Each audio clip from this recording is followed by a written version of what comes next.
বলছি কি ঢ্যাব না, তুই যে কাজটা করলি কাজটা কি ঠিক করলি? আমি আবার কি করেছি? আমার বউটা যে আমি ঘরে উঠালাম, এ তো তোর বুদ্ধিতে উঠালাম। ওরে বাবা, আমি আবার কখন বললাম উঠতি? তুমি যা বলিস তাতে আমি একটু সাই দিছি। আরে না, কোনো সমস্যা নেই, একবার একটা মানুষের চান্স দেওয়া উচিত, বুঝতে পারছিস? ভালো হলি হলো, নালি ডকডকাই বেরোয় চলে গেল। এখন পাদু এসে কি বলবে তার কে জানে। যদি উল্টো পাল্টা বেশি কথা বলে আমারে, তখন আমি কি জবাব দেবো? আরে সব হাগুদার দোষ দেবে, হাগুদা বলিস না, ও হাগুদা পাদুরি হ্যান্ডেল করবে না। আরে হ্যাঁ, পাদুরি কি করে হ্যান্ডেল করতে সে আমার জানা আছে, তোরা তো ভাই পাস না, তো আমি আসি নাকি? বলছি কি হাগুদা, ওদের রান্না ভাত না খাওয়াই ভালো ছিল। আমরা যদি আলাদা রান্না করে খেতাম সেটাই ভালো হতো। কারণ কি, ওদের উপর আমার বিশ্বাস নেই, কখন কি করে কোনো গ্যারেন্টি নেই। তাহলে আলাদা খাবি? এই মরিচে আলাদা খালি তো 3 বেলা আমার আনতে হবে না। আরে বলতেছি কি, আলাদা খাওয়ার কি দরকার? ওরাই রান্না বান্না করুক, ওকে আগে খাওয়াবো, তার 10 মিনিট পরে আমরা খাবো। দেখ না, তোমার তো ভারী বুদ্ধি। যদি ওরা কোনো কেমিক্যাল মিশিয়ে থাকে, সেই কেমিক্যাল ওরাও খালো, ওরা খাওয়ার পরে আগের তো ওষুধ খেয়ে নিল, আমরা খাওয়ার পরে ওষুধ খেলাম না, তখন তো আমরা চিত হয়ে পুরো একদম ভুট হয়ে যাবো। তাহলে কি রান্তি হবে? দেখ তোদের ইচ্ছা, তোরা যা বলবি তাতে আমি রাজি। হাগুদা, আমার মনে হচ্ছে আলাদা রান্নায় খাওয়াই ভালো। তোমরা যা বলবে আমি তাইতেই রাজি, আমার রান্নার কোনো কষ্ট নাই। মোটামুটি রান্নার ধারে একটা ফ্যান হলি ও 24 ঘন্টা রান্তি পারি। ঠিক আছে, তাহলে আজকে তো আমরা আলাদা খাবো। সেই কথাই থাক বাবা, এমনিতে অনেক শরীরের ভিতরে ভয় ঢুকিয়ে গেছে, বুঝতে পারছি। একবার হসপিটালে ভর্তি হয়ে চারিদিকে ইঞ্জেকশন ফুটে ফুটে আমার সব লাল করে দিয়েছে। আমার মোটামুটি রোগ বোগের ভয় নাই, ভয় হচ্ছে ইঞ্জেকশনের। বলছি হাগুদা, বাজারে গেলে বুঝছি একটা রান্নার বই কিনে নিয়ে এসো।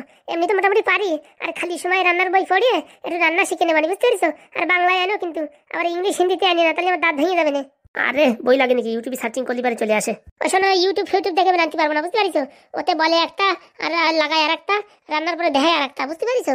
ওর জন্য ওর উপর আমার ভরসা নেই। তুমি রান্নার বই আছে, ওই রান্নার বই নিয়ে এসো। শালা এদিকে আমরা মরে যাচ্ছি, আমাকে জ্বালায়, তুই রান্নার বইয়ের পিছনে লাগিয়েছিস। আরে তুমি কোনো ভয় পাও না, আমি তো আছি, শার্ট মেরে দেবো। বাবা আয় আয়, ঘরে আয়। হে বাবা, হে কি ঢাবনা কাকা চলে আইছে? কেন ভাই, তুই কি চাস তোর কাকা বেশি দিন বাঁচুক না? না না, আমি আবার কখন বললাম? তালি আমার বউদারে থাকবি, সকালে বিকেলে বেটের বাড়ি খাতি খাতি আমার গিড়িয়ে মিড়িয়ে ব্যথা হয়ে গেছে, তাই জানলা ভেঙে পালাই চলে আইছি। একটু বলছে নি, মাজা ব্যথা হয়ে গেছে, এখন আবার অনেক কথাবার্তা হবে। তো কি আছে, তোমরা সবাই এক জায়গায় বসে মিটিং করছো যে? ধুমা ফিরে আইছে, এত তাড়াতাড়ি ফিরে চলে আসলো কেন? পাদু ভাইপো, তুই ফিরে চলে আসার কথা শুনে শখ হসনি? না না, আমি তো জানি ফিরে চলে আসবে, তুই জানিস ফিরে চলে আসবে, তো যাবে কোথায়? ওর সাথে যে ঢ্যাবনা কাকার বউ ছিল, ও তো পয়সার জন্য ছিল, এখন পয়সা পাইনি, এখন মানে ক্যাক করে মাজায় লাথি মারিছে, এখন কুকু করতে করতে এসে উঠিছে। বলছি কি ভাইপো, তুই কি অন্তর্জামী? অন্তর্জামী হওয়ার কি দরকার? এটা তো একটা সিম্পল সূত্র, এটা সাইন থিটা কস থিটার সূত্র। পকেট খালি হয়ে গেছে, এখন বাড়ি চলে আইছে, স্বাভাবিক না? তুমি মেলায় গেছো 500 টাকা নিয়ে, যতক্ষণ টাকা আছে মস মস করে ভাঙতেছো খাচ্ছ, যেই টাকা ফুরিয়ে গেছে তখন কি মেলায় দাঁড়িয়ে থাকতে পারবা? চাইলেও দাঁড়িয়ে থাকতে পারবে না। তোমার টাকা নাই তো তোমার ঘেটি ধাক্কা দিয়ে তোমার মন মানসিকতা সব তোমার বাড়ি ভাড়ায় দেবে, বুঝতে পারিস? কোথায় গেল আমাদের কাকিমা, কোথায় গেল? আরে বাবা, তুই বাড়ি ছিলি না তো, তাই মোটামুটি এই কাল লাগানোর শাকচুনির সাথে একদম সেট করে দিছি ওই ঘরে। ভালো কাজ করিছো, আমি থাকলেও এই করতাম। আজকে কি বড়টা কেস সেটেল করে দিছি জানো বাবা? ছেলেটার প্রায় যাবজ্জীবন জেল হতো, সেইখানে হ্যাঁ একদম সঙ্গে সঙ্গে জামানত করে দিছি, কোর্ট অব্দি কেস যায়নি। বলছি কি ভাইপো, তুই বড় হয়ে বুঝছিস উকিল হ, তাহলে আমরা যত আকাশ কুকাশ করি না সবকিছুতে মুক্তি পাবো। তুই ঘপা ঘপ করে বার করে দিবি জেলেতে। বাবা, আমি উকিল হই আর তোমরা 2 নম্বরই কাজ করো, তাই তো? ওই একটু একটু 2 নম্বরই মানে সেরকম 2 নম্বরই কাজ করবো না। যদি বিয়ে থাকা করে ডিভোর্স করানোর কাজটা একটু করে দিও, বুঝতে পারিস? এই ডিভোর্স করা দিতে ভারী ঝামেলা হয়, তো ঘাপা ঘাপ করে ডিভোর্স করাই দেবা। আমি ঘুমের জলি আমার বউর মোটামুটি আঙুলি ছাপ নিয়ে আসবো, আর তুমি সকালে হতে না হতে ডিভোর্স করাই দেবা। বাবারে বাবা, বিরাট বুদ্ধি তো কাকা তোমার। ওসব কথা ছাড় পাদু ভাইপো, এখন আমি কি করবো সেটা বল। তোমার কিচ্ছু করার দরকার নেই, যা করলাম আমি করবো। বাবা বলছি, ওই জেঠু আসবে না কালকে সকালবেলায় তোমাদের সাথে দেখা করতে, বুঝছো? আরে যাদের বাড়ি আমরা এতদিন ছিলাম সে আসবে। হ্যাঁ, তোমাদের সাথে বলে কি কাজ আছে তার জন্য সকালবেলা আসবে। বলছি ভাইপো, তাহলে আমার একটা বুদ্ধি দে। এখন আমার বউ আমার চ্যাংদোলা করে মারবে, বুঝতে পারছি, ধরতে পারলি, তাহলে এখন কি করবো? তুমি একটা পুলিশ স্টেশনে যাই এফআইআর করে রাখো যে তোমার যদি কিছু হয় তার জন্য তোমার বউ দায়ী। এরকম করা যায়? কি বলো, করা যায় না মানে? এখন আমার দারোগাবাবুর সাথে বিশাল খাতির হয়ে গেছে, বুঝতে পারিস? মোটামুটি কোনো সমস্যা হলে আমি সলভ করে দেবো। সত্যি বলছিস ভাইপো? কি বলিস ভাইপো? হ্যাঁ কাকা, হ্যাঁ দারোগার সাথে আমার বিশাল খাতির হয়ে গেছে। এর নাম হচ্ছে পাদু, যেখানে যায় না সেখানে পুরো নিজের এরিয়া বানায় নাই। আমার মনে হয় কি ভাইপো, বড় হয়ে পড়াশোনা করার থেকে আমার মনে হয় তোর এখনই পলিটিক্সের ভিতরে ঢুকে যাওয়া উচিত। এত টাকা পাবি না, গুজে রাখার জায়গা পাবি না। আমার এইসব 2 নম্বরই টাকার দরকার নেই, বুঝতে পারিস? খাইয়ে দেয় বাঁচে থাকতে পারলি হবে।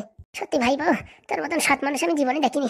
তোর মতন যদি মেম্বার হতো না, সত্যি কথা এতদিন কত ঘর বাঁচিয়ে যেত। ওই শালা মেম্বার লোকের টাকা চুরি করে করে খাইয়ে খাইয়ে এত টাকা ঘুষাইছে, তার সাথে আমিও 2-4 টাকা করে নিতাম। তার জন্য ভগবান মনে আমার কপালে সুখ লেখিনি। এখন আমার পিছনে এরকম আগুন লাগিয়েছে, মনে হচ্ছে সারা জীবন দৌড়লিও থামবে না। তার জন্য কাকা টাকা কম হলেও সমস্যা নেই, কিন্তু লোকের পেটে লাথি মারলে টাকা নেওয়ার কোনো দরকার নেই। ঠিক বলেছিস ভাইপো, এখন বুঝতে পারিছি কত লোকের ঘরকুলির টাকা, পাইখানার টাকা, রাস্তার টাকা, আধার কার্ডের টাকা, ভোটার কার্ডের টাকা, কত টাকা যে খাইছি। খাইয়ে খাইয়ে আমারও যেরকম অবস্থা হয়েছে আমার বউরও সেরকম অবস্থা হয়েছে। তা আমি তো বুঝতে পারতেছি না, ভোগ টাকা নিয়ে আমার উপর দিয়ে যাচ্ছে। আমার বউ তো ভারী সুখী আছে। আরে কাকা না, সুখী নাই, ও তো দেখাতেই পারে না, যার জ্বালা তার ভেতরে, বাইরে কি প্রকাশ করতে পারে? তাও হলেও হতে পারে, কিন্তু আমার তো মনে হয় না ওর যে জীবনে কোনো আফসোস আছে। ও তো খাইয়ে দাইয়ে বিন্দাস আছে। না রে ঢ্যাবনা, পাদু ভাইপো যা বলিছে সে কথা দোল আছে। পাদুদা কি কল, এখন রেডি হও নাই কেন? তোরা আবার কোথায় যাবি? মা তোমরা জানো না এই সামনের পাড়ায় যাত্রা হচ্ছে, যাত্রা দেখতে যাবো। কি যাত্রা শুনি? যাত্রার নাম হলো বাবা কেন চাকল। ও এরকম যাত্রা আমার একটু দেখার ইচ্ছা আছে। ভাইপো আমার নিবি? চলো, 50 টাকা করে টিকিট, টিকিট ভালবার দেখ পা। 50 টাকা টিকিট, আমার কাছে 10 টাকার বিড়ি খাওয়ার পয়সা ছাড়া আর কিচ্ছু নাই। তোরা যদি আমাদের নিজ ভিতরে তাহলে আমি জাতি পালি। চলো চলো, আমি দেবানি, চলো তাহলে আমি এক্ষুনি রেডি। এক কাজ করো, যাত্রা দেখে আসতে আসতে টাইম হয়ে যাবে না, সোয়েটার পরো। সোয়েটার ফোয়েটার লাগবে না, লুঙ্গি দেখেছিস? শীত কলি পারে লুঙ্গি খুলে গায়ে গায়ে দেবো। আর লুঙ্গি খুলে ফেললি তারপরে ওইসব তোরা তো ভাবার দরকার নেই, বুঝতে পারছিস কি করতে হয় কি না করতে হয় সে আমার জানার আছে। তোরা নিবি তো, আমি যাচ্ছি। চলো কাকা চলো। বলছি আমি আসবো নাকি? আমার মন মানসিকতা খারাপ, একটু যাত্রা দেখে নিতাম। আমি আসি তাহলে, সবাই মিলে চলো। চলো একদম তাহলে লুদুই হয়ে যাক। চলো চলো তাহলে তোমরা পতাপত করে রেডি হয়ে পেলো। হ্যাঁ, যাত্রা দেখতে যেতে হবে। সেই ছোটবেলায় যাত্রা দেখিস আর কোনদিন দেখিনি। এই নাটকের নাম শুনেই তো আমার কান্না লাগিয়ে গেল। হ্যাঁ, বাবা কেন চাকর যাত্রা যদি ঠিকঠাক করে করতে পারে না, পাবলিক সব কান্দিয়ে দেবে আমার যা মনে হচ্ছে। একদম ঠিক কথা বলি তো কাকা, তার জন্য তো আমার দাওয়া। আমি তো সকালবেলা যাই ওখানে বস্তা না চাই খেয়েছি, সব সিট আমার। মালটা বলে কি সত্যি কথা হুতোদা? বলছি কি পাদু, যাত্রায় যাওয়ার আগে এক কাজ কর, ওই তো কালনাগিনের শাকচুন্নি দিই একটু বলে যা, ঠিক আছে? ওই ঝুমার সাথে কিরকম কি ব্যবহার করবে কি না করবে, ঠিক আছে? ও নিয়ে বাবা তুমি টেনশন নিয়ে না, আমি সব কিছু একদম সেট করলে তারপরে বেরোবো। হ্যাঁ ভাইপো, আমি আসবো নাকি তোর সাথে? আপাতত তোমার আসার দরকার নেই, আমি একাই সেটেলমেন্ট করে নিচ্ছি, ঠিক আছে? বসো একটু মজাটা টান করি, আবার রাত ভরে তো যাত্রা দেখতে হবে না। কতদিন যাত্রা দেখি না, আজকে মন প্রাণ ভরে দেখবো যাত্রা। আজ 2 দিন হয়ে গেল, এখনো পর্যন্ত কেউ দেখতে এলো না আমাদের। আসলে পরে তো শুধু তোমার মেয়েই আসবে, আর কে আসবে বলো? তবু মেয়েটা এলো না, এখন জেল থেকে বের করবে কে? তুমি এক খাইপড়া উকিল, কি পড়াশোনা করে উকলাতি করেছে তা কে জানে? হ্যাঁ, আমরা লোকেদের জেলে ঢুকাতে এসে আমরা ঢুকে গেলাম। হ্যাঁ, আর উকিল এখন জেলের ভিতরে মানে নাক ডাকে ঘুমাচ্ছে। আরে কি করে যে এরকম হয়ে গেল আমি কিচ্ছু বুঝতে পারলাম না। লজ্জা থাকা দরকার গো, লজ্জা থাকা দরকার। ওই 1.5 ফুটে মালটা তোমার জেলের ভিতর ঢুকাই এলো, আর তুমি এখানে বসে বসে দাঁত কেলাচ্ছ। আরে ওর কাছে এত প্রমাণ আছে, আমি কি করে বুঝবো বলো? এই তো এর থেকে তোমার বুঝছো ভ্যান চালানো উচিত ছিল। উকলাতি তো তোমার করা একদমই উচিত না। যারা উকলাতি করে না তাদের অনেক মাথায় বুদ্ধি থাকার দরকার। তোমার যা বুদ্ধি সব আটুতে থাকে। এর জন্য যদি ভ্যান চালাতে, আটুতে জোর দিয়ে ভ্যান চালাতে, তাহলে কাজে লাগতো, বুঝতে পারিছো? এরকম বলছো কেন তুমি? একবারে জামানত পাই তো বাড়ি গিয়ে, হ্যাঁ আসলা চটাতে যদি না বাড়োই তা আমার নামও মাধবী না। আস্তে কিছু করি, কিচ্ছু ভাল লাগছে না। এখন কে বাঁচাবে আমাদের? আত্মীয় স্বজন সেরকম নেই। এক মেয়েটা এখনো আসলো না, ভয় পেয়েছে নাকি কে জানে। মা তুই এসছিস? একদম চুপ, আমার নাম বলবা না, আমার নাম বললে পারে আমারও জেলে ঢুকাবে। কে হে তুমি?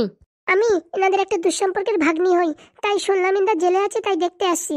এনার মেয়েকে কি তুমি চেনো? এনার মেয়েকে আমরা চারিদিকে খুঁজে বেড়াচ্ছি, তাকে যদি পাই না একদম জেলের ভিতরে পুরিয়ে একদম আস্ত করে টাইট দেবো। না না, এনার মেয়েকে তো এখন দেখিনি, ছোটবেলায় দেখেছিলাম। একবার খেলতে খেলতে আমার গলার চেল নিয়ে পালাইছিল। বিশাল শয়তান, বিশাল চোর, বিশাল বদমাইশ। ঠিক বলেছো। পুলিশ স্টেশনে পুলিশ নেই, সব নাইট ডে সব আমারই করতে, আর কি করবো, একটু ঘুমাই। বলছি কি, হ্যাঁ আমাদের বের করার কোনো রাস্তা আছে? না না, বাইরে দারোগাবাবুর সঙ্গে কথা বললাম, তোমাদের উপর যে কেস লেগেছে সে তো মোটামুটি এ জন্মে উঠবে না। লোকেরে বলো তো 2.5 পেঁয়াজ দিয়ে কেস দিয়ে দেবো, সূর্যের মুখ দেখতে পারবে না। ওই কেস এখন তোমাদের ঘাড়ে এসে পড়িছে। 3 দিনের ভিতরে কোনো প্রমাণ না দিতে পারলে কি হবে মা? তোমাদের যাবজ্জীবন জেল হবে, সেন্টার জেলে। কি বলছিস? ঠিকই বলছি। তাহলে মা এখন কি হবে সেটাই তো আমি কিছু বুঝে পাচ্ছি না। দারোগাবাবু বললো ওরা যদি কেস একমাত্র উঠায় তাহলে এই কেস সমাধান হতে পারে। তাহলে আমার মাথায় একটা বুদ্ধি আসছে। তোমার আর জ্ঞান দিতে হবে না, বুঝতে পেরেছো? তোমার বুদ্ধির কথা শুনে সব মাথা ঘিলু উপর দিয়ে চলে যাচ্ছে। আমার মাথায় একটা বুদ্ধি আসছে। কি বুদ্ধি মা? শোন তাহলে, কাছে আয়, বলো। টুলু টুলু আকাশ বাকাশ গেলি গেলি চাকার পাকার চাকার পাকার চাকার পাকার টুম্বা টুম্বা ডুম্বা ডুম্বা বুঝেছিস? হেবি সুন্দর বুদ্ধি মা। এই বুদ্ধিটা যদি কাজে লাগে না তাহলে এক ঢিলে 2টা পাখি মরে যাবে। আরে বাবা, আমি এরকম বুদ্ধি দিচ্ছিলাম। হয়েছে, অত নাটকের কথা আর বলে না। তাহলে মা তুই যা, আমি তোকে যা বললাম সেইভাবে কাজ কর। যদি কাজটা সাকসেস হয় তাহলে আমরা জেল থেকে হয়তো মুক্তি পেতে পারি। ঠিক বলেছো মা, আমি এক্ষুনি যাচ্ছি। তুই এখন আমাদের একটা ভরসা মা, যে করে হোক জেল থেকে একবার বের কর, তারপরে আমি দেখছি। আমার একবার বের কর মা, তারপরে দেখ তোর মারে কি করে আমি চড়াত করে জেল থেকে বের করে দিই। মানে তোমার বের করবে আর আমি জেলের ভিতর পচে পচে মরবো, তাই তো? হ্যাঁ, আরে আমার কথার মানেটা ওইরকম না। কথার মানেটা হচ্ছে আমার বের করলে আমি বাইরে গিয়ে একটু চেষ্টা করতে পারতাম তোমার বের করার জন্য। এরকম বলছো মানে সব দোষ আমি করেছি? দোষ তো করেছো সব তুমি। তোমার প্ল্যানিং গড়বড় ছিল, তার জন্য এই আজকে এই দশা দেখতে হলো। ছোটটা ছেলের সাথে তুমি বুদ্ধি দিতে পারো না। ছোটটা ছেলে মানে? আর বলিস না, পাদু নাকি নাম, 1.5 ফুটে মাল। ওই মালটাই তো আমাদের ফাঁসিয়ে দিল। কি বলছো? ওই 1.5 ফুটে ছেলেটা, যে ছেলেটা আমার পায়ে পাড়া দিয়ে আমার নখ ভেঙে দিয়েছিল? হ্যাঁ, ওটাকে এমন এমন ভাবিস না, ওটা একটা বিষধর সাপ। খালি বিষধর না, কাল নাগিনী কালকে উঠো। ওর একদিন কি আমার একদিন? না মা, এখন মাথা গরম করিস না, তোকে আমি যেটা বলছি সেটাই কর, বুঝতে পেরেছিস? ফালতু ফালতু ওর পিছনে খোঁচা করতে যাস না। এখন বুঝবি আমাদের 2 জনের জায়গায় 3 জন হয়ে যাবি। এর জন্য চুপচাপ থাক, বুঝতে পেরেছিস? তোর আমি যা বলেছি সেই হিসাবে কাজ কর। পরে আমি বাইরে আসলে তখন আমরা মোটামুটি সবাই মিলে ওর উপর অ্যাকশন নেব। ঠিক আছে মা, ঠিক আছে, আমি এক্ষুনি যাচ্ছি। সাবধানে কাজ করিস কিন্তু। ওকে মা, ওকে, তুমি কোনো চিন্তা করো না। যে করেই হোক আমি তোমাকে জেল থেকে বাইরে বের করবো। আমার দিকে একটু লক্ষ্য করিস মা। হ্যাঁ ঠিক আছে। তাহলে এই সব কিছুর মাস্টার মাইন্ড ওই 1.5 ফুটে মালটা, পাদু। টুডুম টুডুম টুডুম টুডুম। এবার মনে একটু ভরসা এলো। যদি আমায় কেউ জেল থেকে বের করতে পারে তাহলে আমার মেয়েই পারবে। আরে তুমি যা বুদ্ধি দেছো না, ঠিক মতন কাজ করতে পারলি। তুমি কেন, আমিও বেরোয় যাব। দেখা যাক এবার জানু কি করে কাজ করে। পারবে পারবে, ও তোমার মেয়ে তো অবশ্যই পারবে। বলছি বাবা, তোমার যেটা বলেছিলাম সেটা কি হলো? হ্যাঁ সেটাই তো, আমি এখন এই পাদুদের বাড়ি যাব। কত টাকা লাগবে? আমার আর পড়াশোনা 2 বছর বাকি আছে তো, 2 বছরের ফিস আর ওই মোটামুটি প্রাইভেট হোস্টেলে থাকবো, বুঝতে পেরেছো? ওখানে একটু খাওয়া দাওয়া ভালো আর ফ্যাসিলিটিও ভালো আছে, পড়াশোনায় কোনো অসুবিধা হবে না। ওই সব দিয়ে 4 লাখ টাকা 4.5 লাখ টাকার মতন হলে হয়ে যাবে।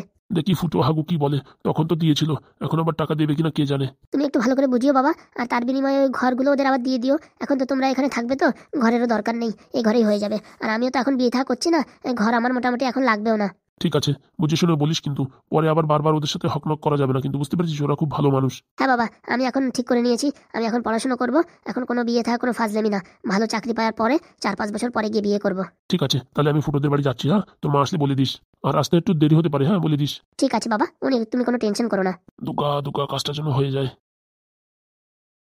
টাকাটা পেয়ে গেলেই চলে যাব হোস্টেলে, প্রাইভেট হোস্টেলে, সবকিছু ভালো, সিকিউরিটিও ভালো, পড়াশোনার কোনো ডিস্টার্ব হবে না। একদম আরামসে পড়াশোনা করব আর ভালোভাবে একটা চাকরি পেয়ে যাব। এই তো মালটা এখানে বসেই আছে। জানু গো জানু, তুমি কই জানু? দেখি, এ তো সেই জানুর আওয়াজের মতন মনে হচ্ছে। ও জানু, তুমি শুনতে পাচ্ছ না? তুমি এখানে? বলছি জানু, আমায় মাফ করে দাও, আমার ভুল হয়ে গেছে। আমার পা ছাড়ো, আমার পা ছাড়ো। না না, তুমি যতক্ষণ আমায় ক্ষমা না করবে ততক্ষণ আমি তোমার পা ছাড়তে পারবো না। তুমি আমার পা ছাড়ো আগে। জানো, আমার বড় ভুল হয়ে গেছে, আমি তোমায় খুব ভালোবাসি, কিন্তু আমার মা আর কাকার কথা শুনে আমি তোমার সঙ্গে যে নাটক অভিনয় করেছি তার কোনো ক্ষমা হয় না জানি। কিন্তু তুমি যদি চাও একবার ক্ষমা করে দেখতে পারো, তোমার এই জানুর উপর বিশ্বাস করে একটা চান্স দিতে পারো। হ্যাঁ প্লিজ, তুমি একবার দয়া করো। দেখো, যেসব হয়েছে হয়ে গেছে, আমি আর বুঝেছো এইসব সম্পর্কের ভিতরে আসতে চাই না। তুমি আমায় মাফ করো আর এখান থেকে চলে যাও। এইভাবে বলবে না জানো, 3-4 বছরের ভালোবাসা এইভাবে তো মাটিতে মিশিয়ে দেওয়া যায় না। তুমি একটু চেষ্টা করো জানো, তুমি একটু চেষ্টা করো। ভালোভাবে বলছি, আমার পা ছেড়ে দাও।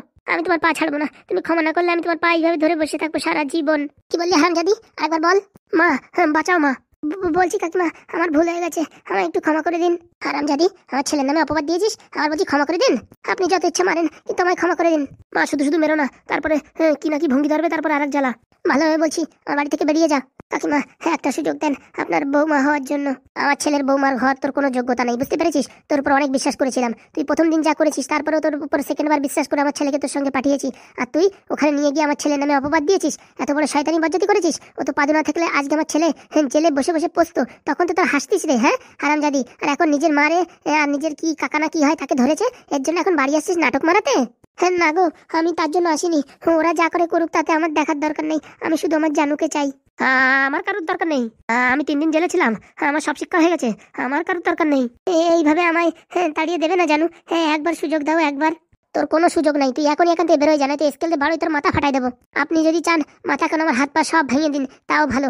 আপনি আমায় একবার ক্ষমা করে দিন, একবার আপনার পুত্রবধূ হিসাবে স্বীকার করে নিন। আমি কোথাও যেতে চাই না, আমি এই গ্রামে গঞ্জেই থেকে যাবো।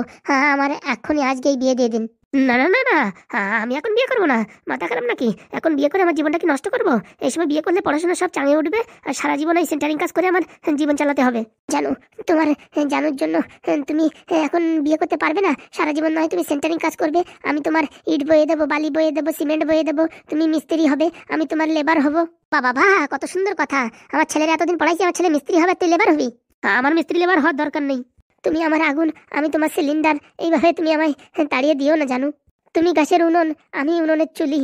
তুমি হেলিকপ্টার, আমি হেলিকপ্টারের তেল। তুমি এরোপ্লেন, আমি এরোপ্লেনের চাকা। এইভাবে আমায় দিও না ধাক্কা। অনেক হয়েছে তোর নাটক, তুই এখন বেরোবি না গ্রামের মহিলাদের ডেকে তোরে আরো ধুলাই দেবো? হ্যাঁ তাই করো মা, তুমি তাই করো। হ্যাঁ বুঝেছো, এটা গ্রামের মহিলাদের ডেকে মার খাওয়াই বাড়ি থেকে বের করাও। বলছি জানো, তুমি আমি ভুল বুঝলে জানো, আমি আর আগের মতন নেই, আমি এখন বদলে গেছি। আমার কিছুর দরকার নেই বাবা, হ্যাঁ তোর উপর 2বার ভরসা করেছি, 2বারই তুই সবল মারিছিস, আমার আর দরকার নেই রে বাবা, দরকার নেই। ঠিক আছে জানো, যখন মানুষ ভদ্র হয়ে যায় তখন মানুষের উপর কেউ বিশ্বাস করে না। আজকে আমি ভদ্র হয়ে গেছি, আজকে আমি সৎ হয়ে গেছি, আজকে আমি সবকিছু ছেড়ে শুধু তোমার কাছে এসেছি, আর আজকে তুমি আমায় প্রত্যক্ষণ করে দিচ্ছ জানো, এটা ঠিক করলে না জানো, ভগবান দেখবে তোমায়, দেখবে। দেখুক ভগবান দেখুক, আমার সাজা দিক যা দিক দেখ, কিন্তু আমার দরকার নেই বাবা, তোর সাথে আমি বিয়ে করবো না। তুই যে কি জিনিস সে আমি হাড়ে হাড়ে টের পেয়ে গেছি বাবারে বাবা, কি জিনিস আমি জানি। হ্যাঁ এইভাবে বলবে না জানো, তুই বেরোবি না গ্রামের মহিলা ডেকে তোরে মারবো? লাস্টবারের মতন বলছি মা, হ্যাঁ একটা সুযোগ দিন, হ্যাঁ আমায় আপনার বৌমা হতে একটা সুযোগ দিন। তোরও লাস্টবারের মতন বলছি, এই ঘরের থেকে বেরোয় যা, বুঝছিস? নয়তো আমাদের বাড়ির পাশে যত মহিলা আছে না, যদি ডাক দি না সবাই একটা করে যদি গুদুম গাদাম মারে, তোর 342 খানা হাড় ভেঙে যাবে, কিন্তু তখন ওই হাড় ভাঙা বুড়িও তোর হাড় জোড়াতে পারবে না, মনে রাখিস। অনেক ভালোভাবে বলেছি, কানে যাচ্ছে না? হ্যাঁ কানে যাচ্ছে না? বলছি তোমার ছেলের সাথে বিয়ে দাও, কানে যাচ্ছে না? হ্যাঁ আমি জানতাম তোর রূপ, তো আমি জানতাম, এই যে এখন দেখাচ্ছিস না তোর অরিজিনাল রূপ। মনে রাখিস, মনে রাখিস, আমার নাম জানু। আমার মাকে কাকাকে জেলে ঢুকাইছিস, তোদের এমনিতেই ছাড়বো না। তোর ছেলের পিন্ডি যদি না চটকাই তা আমার নাম জানো না, মনে রাখিস। যাবে না তোর ছেলে, যাবে না কলেজে, সেখানেই মনে রাখবি তোর ছেলের একদম কেল্লা ফতে। তুই যা পারার করে নিস, বুঝছিস? আমি তোর ভয় পাই না, ভাবিস না আমি একা, আমার কাছে যত ছেলে পেলে আছে না সব কয়জন উস্কাই দিলে তোর ডেড বডিরও কোনো খবর হবে না। শোনো, যতক্ষণ পাদু আছে ততক্ষণ আমি ভয় পাই না। শোন, ওই পাদুর বাচ্চাকে আমি আগে মারবো। ওই পাদুর বাচ্চা আমার সব প্ল্যানিং এ জল ঢেলে দিয়েছে। 4 বছর ধরে তোর সঙ্গে যে ছলনা অভিনয় করেছি শুধুমাত্র তোর সম্পত্তির জন্য, কিন্তু ওই পাদুর বাচ্চা সব আমার সম্পত্তি, সব আমার প্ল্যানিং সব নিলাম করে দিয়েছে। ওই শালাকে আমি ছাড়বো না, ওকে আমি জ্যান্ত চিবিয়ে খাবো। হাসালি রে হাসালি, পাদুকে জ্যান্ত চিবিয়ে খাবি? তোর বাপার কি তোর 14 গোষ্ঠীর সাহস আছে পাদুর সঙ্গে পাঙ্গা নেওয়ার? দেখতে 1.5 ফুট হলে কি হবে, ওর মাথায় যা বুদ্ধি আছে না, তোর মতন 100 জনের বুদ্ধি গুলালেও ওর এক অংশ হবে না। শোন, সবকিছু বুদ্ধি দিয়ে হয় না রে, কিছু কিছু এমনি জালেও ফেসে যায়, মনে রাখিস। হ্যাঁ হ্যাঁ, আমার নাম জানু, তোকেও ছাড়বো না, তোর গোষ্ঠীর লোককেও ছাড়বো না। আর পাদুকে নির্বংশ করে তারপরে আমি এই গ্রাম থেকে যাব, মনে রাখিস। তুইও মনে রাখিস, পাদু যেরকম সেরকম না, তোরে আগের থেকে সিগন্যাল দিয়ে দিলাম। তুইও দেখে নিস, পাদুকে যতদিন না পর্যন্ত আমি শেষ করব ততদিন পর্যন্ত আমি এই গ্রাম ছেড়ে কোথাও যাবো না, মনে রাখিস। যা পারার করে নিস তুই। আর এই বুড়ি, তোকে বললাম শুনলি না তো? মনে রাখিস, আজকে স্কেল দিয়ে মারিছিস তো, ওই স্কেল দিয়ে তোকে আমি সুদ আসলে একদম সব শেষ করে দেবো, মনে রাখিস। তুই যা পারার করে নিস, এখন এখান থেকে পালা, বিদায় হ। হারামজাদি মুখ পুরি শাকচুন্নি, কাল লাগেনি, কাল লাগেনি তুই হারামজাদি। তুই লরিতে চাপা, গাড়িতে চাপা, ট্রাক্টরে চাপা, উলা উঠা মিনসে, ট্রেনে চাপা, কে কিসে চাপা দেখে নিস, সময় আসলে দেখিয়ে দেবো। মনে রাখিস, তোকে এমনি ছাড়বো না, তোর রক্ত চুষে খাবো। তুই রক্ত চুষে খাবি তো? যদি সেরকম দিন আসে তুই আমার রক্ত চুষে খাবি, ওই রক্তের ভিতরে ইঁদুর মারা বিষ মিশিয়ে দেবো, মনে রাখিস। আমারও চিনিস না, বুঝতে পারছিস? আমি একটা ঘরের হাউস ওয়াইফ হলে কি হবে, আমি যদি চেটে যাই না, তোর মতন 36টারে কুম্ফু মার দিয়ে একদম শাট পুরো মাটিতে মিশিয়ে দেবো। রেডি রাখ রে, রেডি রাখ, তোর ছেলের চিতা রেডি রাখ। তুই যা পারার করে নিস, যা। টুডুম টুডুম টুডুম, মনে রাখিস। কিরে খোকা, ভয় পেয়ে গেলে নাকি? না মা, তুমি আছো তো, কিসের ভয়? তুমি না থাকলে ওই মালটা যে কি নাটক করতো, কি অভিনয় করতো তা কে জানে। দেখি, হ্যাঁ পাদু ভাইকে এই খবরটা দিতে হবে। অবশ্যই, পাদুকে সব জানা, পাদু তোকে একটা ডিসিশন দেবে যে কি করতে হবে কি না করতে হবে। এই দেখি, আমি এক্ষুনি ফোন করছি পাদু ভাইকে। আর সাবধান, ঘরে একা থাকলে ঘরের দরজা লাগিয়ে থাকবি, বুঝতে পেরেছিস? এই শয়তানির কথা বলা যায় না, এখন ওর মা কাকা জেলে আছে তো, এখন পাগল কুকুরের মতন হয়ে গেছে, তার জন্য একটু সাবধানে থাকিস বাবা। আচ্ছা মা, দেখি আমি রান্নাটা সেরে আসছি।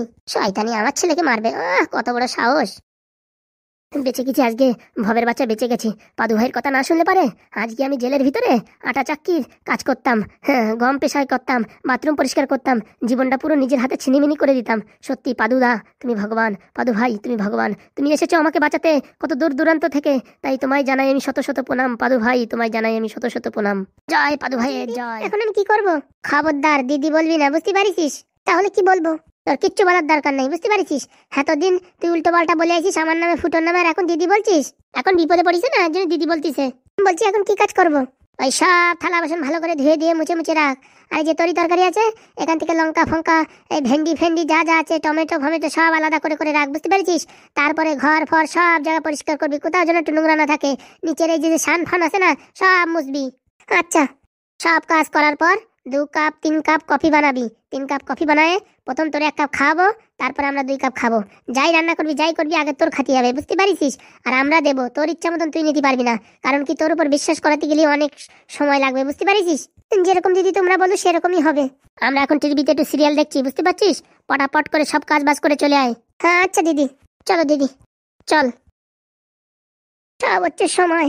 এক সময় আমি থাকতাম রাজরানীর মতন, এদেরকে কাজকর্ম করতে বলতাম, আর আজকে সময় খারাপের জন্য আজ আমার এই অবস্থা। সময় খারাপ বলাটা ভুল কথা। আমি নিজের পায়ে নিজে কুড়োল মারেছি, লোকের কথা শুনে বিশ্বাস করে নিজের সংসারে আগুন লাগিয়েছি, তার ভোগ এখন আমায় ভুগতে হচ্ছে। কি আর করবো, এখন এই করতে হবে। যদি ফুটোর সাথে সংসার করতে হয় তাহলে এদের মনে বিশ্বাস জোগাতে হবে, আর যদি চাই ফুটোকে বিষ দিয়ে মেরে আমি একদম জেলে চলে যাব, তাহলে আর কিচ্ছু করার নেই। দেখি কদিন কষ্ট করে সহ্য করি, যদি ভালো ভালো ফুটো মেনে নেয় তো ভালো, না হলে ফুটোকে খাবারের ভিতরে বিষ মিশিয়ে একদম দুনিয়া থেকে গায়েব করে দেবো। আমার চেনেন, আমার নাম ঝুমা। আমি অত সহজে হার মানবো? নাটক তোরা শিখতে পারিস, কিন্তু আমার থেকে বেশি না। মারবো আমি, দোষ হবে কাল নাগিনী শাকচুন্নির। এমন চাল চালবো না, কেউ কোনোদিন ধরতেই পারবে না। কালকে এমন ভাবে কান্না করেছি, তাই শুধুমাত্র ঢ্যাবনা ছাড়া আর কেউ বুঝতেই পারেনি। আর এরা এরা তো কোনোদিন বুঝতেও পারবে না, শুধুমাত্র সময়ের অপেক্ষা। দিলি না তো 3.5 কাঠা জমি, এবার দেখ তোদের গোষ্ঠীর নীল গোষ্ঠীর লাল গোষ্ঠী করে দেবো। তোদের যত সম্পত্তি আছে, বিষয় সম্পত্তি সব আমার হবে, শুধু হবে ঝুমার। আমার সাথে ফাজলামি চেনে না, নাটক দেখেছে কি? এমন চাল চালবো না, কেউ ধরতে পারবে না। কথাবার্তা না বলে তাড়াতাড়ি এদের মনে বিশ্বাস জোগাতে এখন আমাকে থালা বাসন তাড়াতাড়ি ধুয়ে ফেলতে হবে, তারপরে ঘরের সব কাজ করে ফেলতে হবে। আনন্দে করি, কষ্ট করে লাভ নেই। টুডুম টুডুম ও হো টুডুম টুডুম।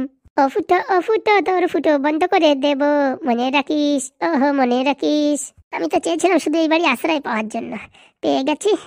এখন দেখো কত ধানে কত চাল। এমন চাল চালবো না, ক্রাইম পেট্রোল দেখে দেখে বুদ্ধি বানাবো। কি বলো বন্ধুরা, ঝুমা কোনোদিন ঠিক হতে পারে তোমার মনে হয়? কোনোদিন হবে না।